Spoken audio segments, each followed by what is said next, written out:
नमस्कार, ओम साई राम। साई समर्थ शक्ति चैनल में सभी साई भक्तों का स्वागत है। साई बाबा चमत्कार कथा। शिरडी के पास के गांव में लक्ष्मीबाई नाम की एक स्त्री रहा करती थी। निसंतान होने के कारण वह रात दिन दुखी रहा करती थी। जब उसको साई बाबा के चमत्कारों के विषय में पता चला तो वह द्वारका माई मस्जिद में आकर वह साई बाबा के चरणों पर गिरने ही वाली थी कि साई बाबा ने तुरंत उसे कंधों से थाम लिया और बोले, माँ यह क्या करती हो। लक्ष्मी बुरी तरह से रोने लगी। साई बाबा बोले, माँ रोने की जरा भी जरूरत नहीं है। अब तुम यहाँ आ गई हो तो भगवान तुम्हारे दुख अवश्य ही दूर करेंगे। लक्ष्मी ने दोनों हाथों से अपने आंसू पोंछे और बोली, साई बाबा मेरा दुख तो आप जानते ही है। हाँ माँ, मुझे सब पता है। तो तब मेरा दुख दूर करो न बाबा। वह रुंधे स्वर में बोली, अवश्य दूर होगा, ईश्वर पर भरोसा रखो। फिर साई बाबा ने अपनी धुनी में से विभूति उठाकर उसे दी और बोले, चुटकी भर इसे खा लेना और चुटकी भर अपने पति को खिला देना, तुम्हारी मनोकामना अवश्य पूर्ण होगी।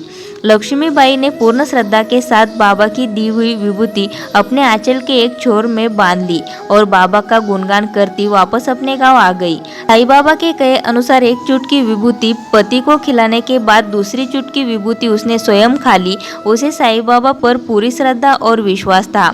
सही समय पर वह गर्भवती हो गई। उसकी खुशी की कोई सीमा न रही। वह सारे गांव में हर समय साई बाबा का गुणगान करती घूमती फिरती थी। उसके गांव का प्रधान दादू साई बाबा का कट्टर विरोधी था। वह साई बाबा को भ्रष्ट मानता था। साई बाबा भ्रष्ट आदमी है, वह हिंदू है न मुसलमान, ऐसा आदमी भ्रष्ट माना जाता है। लक्ष्मी द्वारा गांव में बाबा का गुणगान करते फिरना उसे बहुत बुरा लगा। उसने लक्ष्मी को बुलाकर डांटा, तू साई बाबा का नाम लेकर उसका प्रचार करती क्यों फिरती है। साई बाबा बहुत पहुंचे हुए महापुरुष है, तेरा दिमाग खराब हो गया है। प्रधान गुस्से से आग बबूला हो गया। उसने लक्ष्मी को बहुत बुरी तरह से डांटा और धमकाया और आगे से फिर कभी साई बाबा का नाम न लेने का आदेश सुना दिया। पर वह भला कहाँ मानने वाली थी। उसने साई बाबा का गुणगान पहले की तरह करना जारी रखा। इस पर गांव प्रधान और बुरी तरह से जल भून गया। उसने लक्ष्मी को सबक सिखाने की सोची। लक्ष्मी गर्भवती है, यदि किसी तरह से इसका गर्भ नष्ट कर दिया जाए तो वह पागल हो जाएगी और साई बाबा का गुणगान करना बंद कर देगी। अपने मन में ऐसा विचार कर प्रधान ने लक्ष्मीबाई को गर्भपात की अचूक दवा दे दी। उसने यह चाल इस प्रकार चली कि लक्ष्मीबाई को इस बारे में जरा सा भी संदेह न हुआ। जब दवा ने अपना असर दिखाना शुरू किया तो लक्ष्मी बुरी तरह से घबरा गई। हे भगवान, यह क्या हो गया। साई बाबा ने मुझे यह किस अपराध की सजा दी है अथवा मुझसे ऐसी क्या भूल हो गई है जिसका दंड साई बाबा मुझे इस प्रकार दे रहे हैं। वह तुरंत शिरडी की ओर भागी। गिरते पड़ते हुए वह शिरडी आई।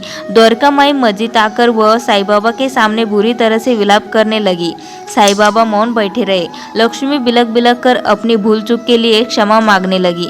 साई बाबा ने उसे एक चुटकी विभूति देकर कहा, इसे खा ले, जा भाग यहाँ से, सब ठीक हो जाएगा, चिंता मत कर। लक्ष्मी ने तुरंत साई बाबा की आज्ञा का पालन किया। विभूति खाते ही उसका रक्तस्राव बंद हो गया। ठीक इसी समय प्रधान की हालत मरणासन्न हो गई। वह मुंह से खून फेंकने लगा। उसे अत्यंत घबराहट होने लगी। वह समझ गया कि यह सब साई बाबा का ही चमत्कार है। उसे अपनी गलती का एहसास हो गया। वह भागकर शिरडी पहुंचा और साई बाबा के चरणों में गिरकर अपनी गलती के लिए क्षमा याचना करने लगा। बाबा ने उसे क्षमा कर दिया।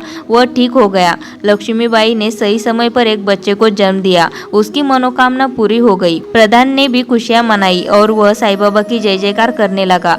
लक्ष्मीबाई अपना पुत्र लेकर साई बाबा के पास आई और उसे साई बाबा के चरणों में डाल दिया।